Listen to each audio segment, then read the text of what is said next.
hours and a lifetime away. It was Thanksgiving break when my tires pulled back into the gravel driveway. My hair was 3 months longer, and I had small hoop earrings, 2 in each ear. I took a deep breath before I opened the door. Dad was sitting at his regular spot, the kitchen chair at the head of the table.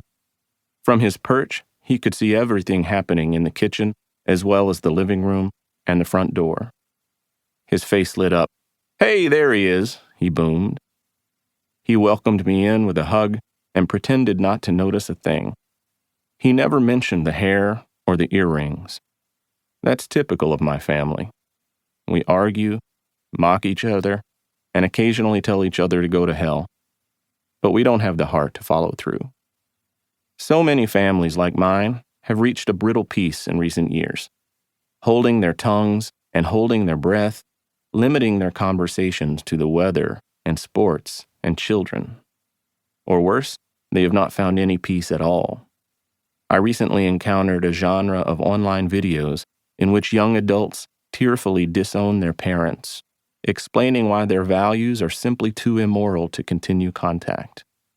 It's a strange reversal from the scenes played out when I was in college, when some of my friends came out to their parents as gay and achingly waited to see if they would be embraced or rejected.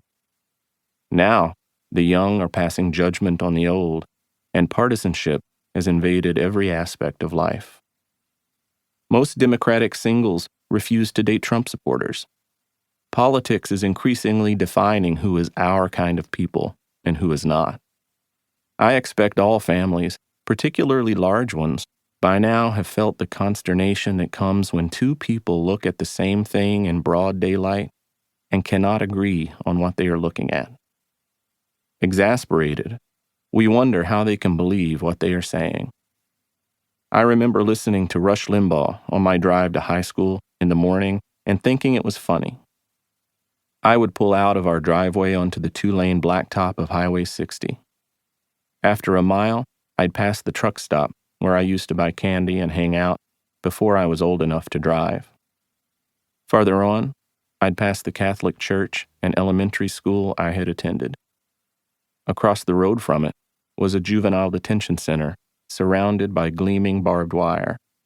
We joked that it was conveniently located, so there was no need for a pipeline from school to prison.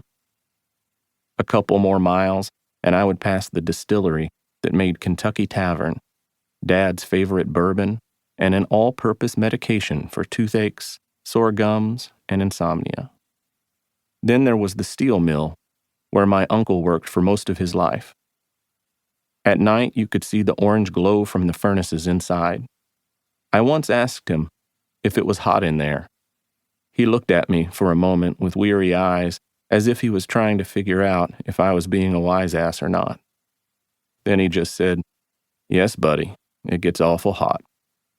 Past that was the power plant, where my brother Jason would later work, its 2 giant stacks billowing coal smoke day and night.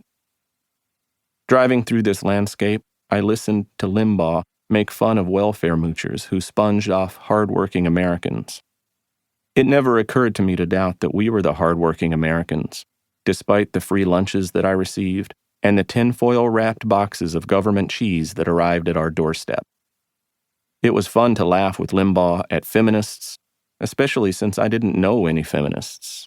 What I knew was that the Bible instructed women to submit to their husbands as to the Lord. My mother reminded me of it often. It was easy to nod along with Rush Limbaugh's generalizations about black people, since I didn't know any black people. My hometown of Maceo was then, as now, 100% white. I often heard the phrase, "That's mighty white of you," as a synonym for thank you. Friends used the N-word furtively, with the illicit thrill of an 8-year-old saying fuck. All these years later, it's not difficult for me to flip back to that mindset if I want to. There's a simplicity to it, as if the world switched from a Picasso to a Vermeer painting. There's a certainty about right and wrong that comes from feeling you have God on your side.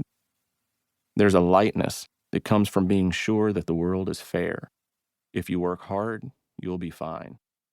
I can't stay there.